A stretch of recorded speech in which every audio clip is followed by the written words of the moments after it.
America's greatest estuary is getting a D+. For 40 years, the federal government has been legally obligated to clean up America's largest estuary. In 2026, independent scientists just gave it a D+. The same grade it got in 2020. And 2018. 40 years. Billions spent. Grade, D+. The Chesapeake Bay is the largest estuary in North America. 18 million people live in its watershed. It produces hundreds of millions of pounds of seafood, and it is one of the most ecologically important bodies of water in the United States. And every summer, a dead zone forms in its waters, an area with so little oxygen that fish, crabs, and oysters literally suffocate. The dead zone was there in 1985. It was there in 1995. It's there right now. 40 years later, the problem has not been solved. Dead zone. Every summer. For 40 years. The collapse. The bay's blue crab population has hit its lowest level in recorded history. Oysters, once so abundant they were a hazard to ship navigation, have collapsed to just 1 to 2% of their historical levels. Underwater grasses that once blanketed the bay's floor in dense meadows have never recovered. These aren't small problems.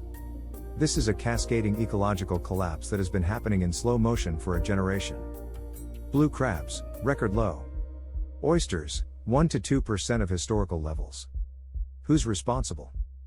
Agriculture accounts for 46% of the nitrogen flowing into the bay, more than all other sources combined.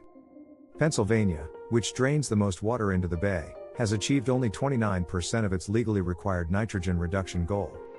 For decades, the EPA has had the authority to enforce compliance. For decades, it has chosen not to. And right now the EPA has lost 4,000 staff and is facing proposed budget cuts that would slash it by more than half.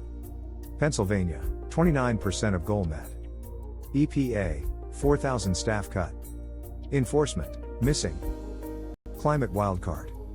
And climate change is making it worse. Bay sea levels are rising at nearly twice the global average. Water temperatures are warming twice as fast as the global rate. Warmer water holds less oxygen. Bigger storms wash in more pollution. Scientists say climate change alone would require an additional 9 million pounds of nitrogen reduction per year, beyond the already missed targets.